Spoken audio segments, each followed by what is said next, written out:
Imagine this. You're standing at the edge of a vast, dark forest. You've been told your entire life not to enter, not because of wild beasts or danger, but because of what lies at the center, a mirror. Not just any mirror, but one that reflects not your face, but your desires, all of them. The noble, the shameful, the pure, the forbidden. You take a step forward, drawn by something primal, something older than logic, and suddenly you freeze. Why? What are you truly afraid of? It's not death. It's not even failure. It's the possibility that inside that forest, inside that mirror, is a version of yourself that wants things you're not supposed to want, that knows things you were never supposed to admit. That version of you, buried deep beneath the masks you wear, the goals you pursue, the smiles you fake, that version whispers in the dark, and you pretend not to hear it. What if your deepest desire isn't to be loved, but to dominate? What if the thing you want most isn't peace, but chaos? What if you don't want salvation, but the thrill of damnation?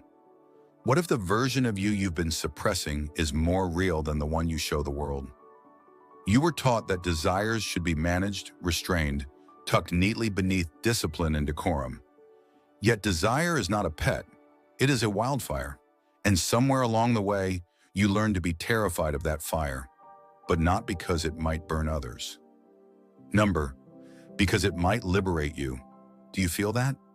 That flicker of heat just under your skin? That tension between who you are and who you could be if you let yourself want without shame? That's not fear of failure. That's fear of freedom. Because real desire is not passive. It doesn't wait patiently. It claws. It pulls. It awakens ancient hungers. And it asks you to own them. Why do you suppress your urge to speak your truth, even when silence feels like self-betrayal? Why do you settle into relationships that numb you, careers that cage you, beliefs that don't fit you? Why do you build a life around shoulds while your soul withers under the weight of what you actually want? Desire is dangerous, yes, but not in the way they told you. It threatens not the world, but the fragile image you have of yourself. The image that plays well in social settings, the image that follows the rules, the image that won't be called selfish or crazy or sinful. But here's the contradiction that will haunt you until you face it. The more you suppress your desires, the more they control you. The more you run from what you truly want, the more you become a slave to what you think you should want. That's the paradox. We fear desire not because it's wrong, but because it's right, and its truth is too raw, too primal, too unfiltered for the polished world we inhabit. A world that rewards conformity, not authenticity. A world that calls your truest cravings inappropriate, unrealistic, or dangerous. But what if those cravings are the key to your becoming? What if the things you were taught to deny are the very things that would set you free? And here you are again, at the edge of that forest, heart pounding, hands shaking, not because you doubt the mirror will show you a monster, but because you suspect it might reveal someone magnificent, someone untamed, someone hungry, someone free. But you've lived so long pretending that you're content with half-truths, half-love, half-living, that you wonder, what happens to a soul that denies its own fire for too long? What do we become when we convince ourselves we don't want what we really want? And more importantly, can we ever return from that kind of self-betrayal? The mirror is still waiting. Now let's walk into the woods. Let's ask the question we've been avoiding our entire lives. Why do we fear our own desires? Desire is not the problem. It's the war we wage against it that leaves us fractured. You were not born afraid of your longing. As a child, when you wanted something, you reached for it. Without shame, without hesitation. Your hunger was honest, your curiosity was fierce. Your emotions were loud and unapologetic. But somewhere along the line, that changed. You were taught to be good. You were taught to behave. You were taught that wanting too much of anything was dangerous. That wanting itself was something to be managed, even feared. But why? To understand this, we must go deeper, beyond the surface psychology of impulse control and into the depths of the human psyche, where desire is both a compass and a curse. Carl Jung called it the shadow, the part of ourselves we disown, repress, or bury. And what often gets buried? Our rawest wants. Not just our rage or envy, but our lust for power, our hunger for connection, our yearning for meaning. The more unacceptable a desire is to our conscious mind or to society, the more likely it is to be exiled to the shadow. But shadow doesn't disappear. It waits. It festers. It finds backdoors, addiction, projection, obsession. We fear our desires because they threaten to disrupt the persona we've built, the polished mask we wear to survive in a world obsessed with performance. Jung warned us, until you make the unconscious conscious, it will direct your life and you will call it fate. Now imagine this. You desire freedom, but you've internalized obedience. You crave intimacy, but you've been taught that vulnerability is weakness. You want to create, but you've been told your dreams aren't practical. You long for truth, but the culture feeds you convenience and distraction, so you split. You become two selves, the socially acceptable one and the secret one, the one who nods politely and follows the rules, and the one who screams into the void at night, aching for something more. It's not that you've lost your desires, you've just lost the permission to feel them. Friedrich Nietzsche saw this hypocrisy and named it slave morality. He argued that society, especially in its religious and political structures, tames the individual by vilifying strength, power, and authentic will. Instead of embracing our will to power, our innate drive to shape our world, we are taught to idolize meekness and suppress ambition. Desires are framed as temptations. Power is reframed as sin, and thus we become tame. But a tame soul is not a peaceful soul. It is a caged lion, still strong, still fierce, but pacing endlessly in a box it forgot it could break.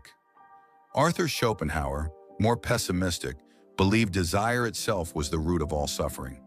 To want was to lack, and to lack was to suffer. So he proposed we detach, let go, seek peace in the denial of will. But even in his rejection of desire, he confirmed its terrifying power. To him, life was a constant striving, a torment born from an endless wanting that could never be fulfilled. Yet what if the problem isn't that we desire, but that we fear our capacity to fulfill those desires? What if, deep down, we know that getting what we truly want would force us to destroy the fragile comfort of the lives we've built? Aldous Huxley, in Brave New World, warned of a society where pleasure was no longer dangerous because it was controlled. A world where even desire had been prepackaged, administered, and diluted into something predictable. In such a world, nobody was free because nobody wanted anything real anymore. This is the world we are slipping into. Scroll, swipe, like. Desire is now outsourced. We are addicted not to what we want, but to the things that distract us from what we want. Gabor Maté, in his study of addiction, reveals that every compulsion is rooted in pain, and often in the pain of not being able to live authentically. We fear our desires not only because of shame, but because we've been conditioned to believe that acting on them would isolate us, cost us love, destabilize the fragile systems we've built around us. So we reach for substitutes, sugar, alcohol, sex, validation, power, not to indulge desire, but to numb it. The paradox deepens. We fear our desires, so we numb them. But the numbing makes them more powerful, more twisted, more desperate. Eventually, they don't just knock at the door, they break it down. And when that happens, we say, I lost control. But control was never the issue. Suppression was. Jean-Paul Sartre, with his unflinching existentialism, believed that human beings are condemned to be free. Condemned because with freedom comes responsibility, and desire is the rawest expression of that freedom. To fully own what you want is to declare, this is my truth. This is who I am. And once you do that, you can no longer blame society, your past, or the system. You are now the architect of your life. But what if your desires don't align with what your culture approves of? There's a price to pay for every war you wage against yourself. And desire, repressed, ignored, contorted, is no silent casualty. It bleeds into everything, not just into your personal choices, but into your relationships, your habits, your dreams. It distorts your reality in subtle, untraceable ways. You don't notice it at first, but slowly the world begins to feel hollow. You forget what it means to feel fully alive. You become a ghost in your own life, functioning, achieving, even smiling, but always slightly removed, as if watching your days unfold from behind a glass wall. And the worst part? No one around you sees the fracture, because they're fractured too. Let's start small, harmless even.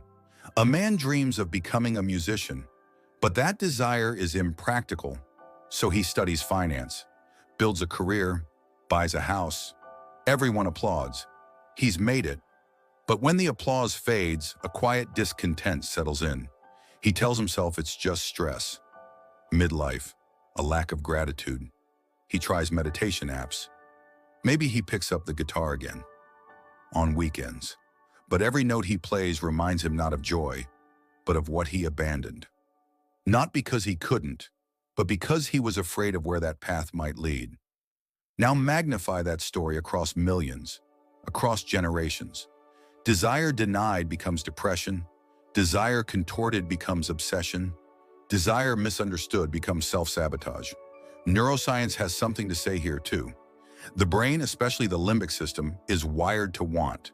Dopamine, the so-called pleasure chemical, is not triggered by satisfaction, but by anticipation.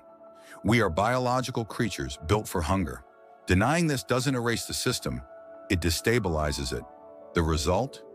We seek dopamine elsewhere. In social media, pornography, gambling, food, workaholism. Not to feel fulfilled, but simply to feel anything at all. This is the unseen consequence of fearing our own desires. We become addicts of avoidance. Even our culture rewards this. We live in a society that profits from your disconnection. Billboards tell you what to crave. Algorithms tell you who to become. Advertising offers you endless substitutions for the real thing, shiny replicas of meaning, intimacy, success. You're taught to chase shadows because confronting the real thing, your true longing, would threaten the entire system. After all, what happens to consumerism if people stop trying to buy their way into fulfillment? You were born with a compass, but you've been handed maps that lead you in circles. And when you follow those maps, you end up in rooms that look like success, but feel like suffocation. You find yourself in a relationship where every conversation is safe but lifeless. In a job where your talents are used, but your soul is untouched. In a city where you know thousands of people, but no one really sees you. This is not just psychological, it is spiritual starvation. Viktor Frankl, who survived the Holocaust, wrote that man's deepest need is not pleasure, but meaning. And meaning is rooted in desire. The desire to create, to love, to serve, to become. When we sever ourselves from our authentic longing, we don't just lose pleasure, we lose purpose. And when purpose disappears, suffering becomes unbearable. That's when the spiral begins. You look for something, anything, to silence the ache. You start overspending, overeating, overthinking. You stay in relationships that drain you because loneliness seems worse. You drink too much on weekends and joke about it on Mondays. You lose yourself in fiction, fantasy, drama, anything but the terrifying stillness where truth might speak. But here's the catch. The longer you avoid your true desire, the more dangerous it becomes. Because suppressed desire doesn't vanish. It mutates. It becomes resentment. It becomes self-hatred. It becomes projection onto others who do dare to live freely. This is why we secretly hate the bold, why we mock the dreamers, why we resent those who chase love or passion or truth with abandon. They remind us of the cost of our own fear. You tell yourself they're reckless, selfish, naive. But beneath that judgment is a question that burns. What if I had the courage to want what I want? You see, the consequences of denying desire aren't only internal. They ripple outward, into society. When generations suppress their longing, civilizations grow sterile. Art becomes shallow. Politics becomes performative. Spirituality becomes dogma. Community becomes conformity. This is how empires die, not from war or famine, but from soul death. A society that fears desire fears freedom, and a people who fear freedom cannot thrive. Now let's take this further. Imagine a world where people no longer ask themselves, what do I really want? Where desire is pathologized, treated as distraction, weakness, sin. Where children are taught to fit in before they're ever taught to feel. Where self-betrayal is normalized, rewarded even. That world isn't hypothetical, you're living in it. And in such a world, the cost is not just individual despair, it is collective numbness. We become disconnected from one another because we are disconnected from ourselves. You talk to friends, but no one says what they really mean. You hear someone laugh, but there's a sadness underneath it that no one addresses. You scroll through curated perfection, wondering if you're the only one who feels broken. But you're not broken. You're just hungry. And you've been taught to shame that hunger. So now you live in tension between the truth of who you are and the role you've learned to play. This is the quiet suffering no one talks about. The unseen cost of fearing our own desires. And yet, beneath it all, there is a spark, a whisper that says, this isn't all there is. A pressure building beneath the surface, waiting to erupt. We have arrived at the edge of that eruption. But before transformation can occur, there must be rebellion. Not against the world, not even against others, but against the lie that you are safer without your desire. Are you ready to break free? If so, then step forward. Because the next part is not safe. It is not polite. It is not passive. It is a declaration of war. So now you stand at the crossroads. Your past behind you like a dim-lit hallway echoing with footsteps you don't remember taking. In your hands, the broken mask of who you were told to be. At your feet, the buried bones of abandoned dreams.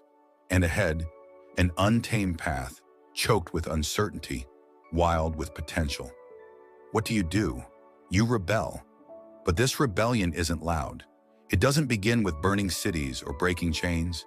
It begins with a whisper, a sacred number, a refusal to keep pretending. You say no to numbness. You say no to inherited shame. You say no to the fear that's been dressed up as wisdom. You stop waiting for permission. You stop asking, is this allowed? And start asking, is this true? Because the only revolution worth fighting is the one that sets your soul on fire. Let's get one thing clear. Desire is not the enemy. Desire is the invitation. To feel deeply, to create wildly, to connect without armor, to live so fully that death feels like a punctuation mark, not a tragedy. So how do you reclaim it? How do you break free? It starts with unlearning. You've been told that wanting is selfish, that hunger is dangerous, that pleasure is suspect. But these are not truths. They are tools of control. From religious doctrine to academic institutions, from corporate culture to parental scripts, you've been taught to be good before you've ever been taught to be honest. The philosopher Aldous Huxley once warned us that the greatest tyranny doesn't come from overt oppression, it comes from conditioning people to love their servitude. And what is servitude if not living a life shaped by fear of your own truth? So you begin the rebellion by asking dangerous questions. Questions like, what would I do if I weren't afraid of losing approval?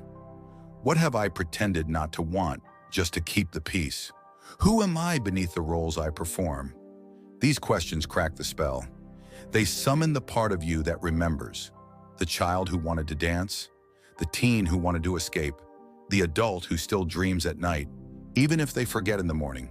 This remembering is sacred because every system of oppression relies on amnesia. And every act of freedom begins with remembering who you are. But remembering isn't enough. You must act. And here's where it gets hard. Because the moment you choose desire, the world pushes back. You quit the job everyone envied, and people call you reckless. You leave the relationship that looked perfect from the outside, and your friends say you've gone mad. You start painting again, or writing, or speaking out, or traveling, or loving more fiercely than is considered normal. And you will be told to tone it down. But remember, obedience feels like belonging until you taste freedom. And once you taste it, you cannot go back. Still, rebellion does not mean chaos. It means clarity. It means separating real desire from false craving. Because not every impulse is sacred. Some are distractions, addictions, echoes of a deeper emptiness. You must learn to discern the difference. Here, the wisdom of Carl Jung becomes invaluable. He taught that desire is not just pleasure-seeking, it is the soul's attempt to become whole.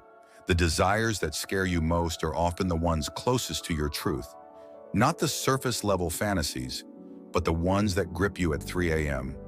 The longing to be seen, to be wild, to be more than a machine in someone else's factory. To rebel is not to indulge blindly, but to trust deeply. To trust that your deepest yearnings are not flaws to be managed, but maps to be followed. And that means cultivating courage. Not the courage to climb mountains or slay dragons, but the quieter, more radical courage to say, I want this, I need this, I am this. Even if it means being misunderstood, even if it means walking alone, even if it means burning down everything that was never real to begin with. And yes, you will be tested. Every system you've ever submitted to will try to seduce you back. They'll offer comfort, validation, familiarity. But rebellion is the refusal to bargain with your soul. You choose fire over comfort. You choose truth over validation. You choose the wild unknown over the tidy lie. Think of the rebels who came before you. Nietzsche, who declared that God was dead, not to mock faith, but to wake us from blind obedience. Sartre, who taught that existence precedes essence, that we are not born with a purpose, we must create it. Frankl, who found meaning in a concentration camp by refusing to let suffering define him. These men were not fearless, they were not perfect, but they were free. And freedom is not the absence of struggle. It is the willingness to choose your struggle, to suffer for something that matters. So now ask yourself, what would you die for? Because that's where you'll find what you're meant to live for. Maybe your rebellion won't make headlines. Maybe it won't change nations, but it might change you, and that is enough. Because every soul that wakes up from the trance becomes a beacon for others. Your rebellion gives others permission to feel, to long, to leap. You become living proof that desire is not a curse, it is a compass. And the path it reveals may be terrifying, uncertain, and lonely. But it is yours, and that makes it sacred. This is the moment you stop asking what's allowed. You start asking what's real. The rebellion is underway, and it begins inside your own heartbeat. Now, are you ready for the final truth? Because what comes next will unravel everything you thought you knew about freedom, fear, and desire. What if the thing you feared all along, your desires, weren't something to conquer, but something to become? Imagine this. You're standing in a hall of mirrors, each reflection a fragment of you. Some smiling, some crying, some furious, some seducing, some silent, some wild with hunger. Each mirror whispering, I am your desire. I am your truth. I am your exile. You try to turn away, but the mirrors surround you. Because no matter how far you run, you are always chasing yourself.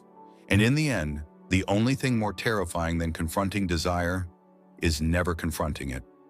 So here is the final truth. Desire is not the problem.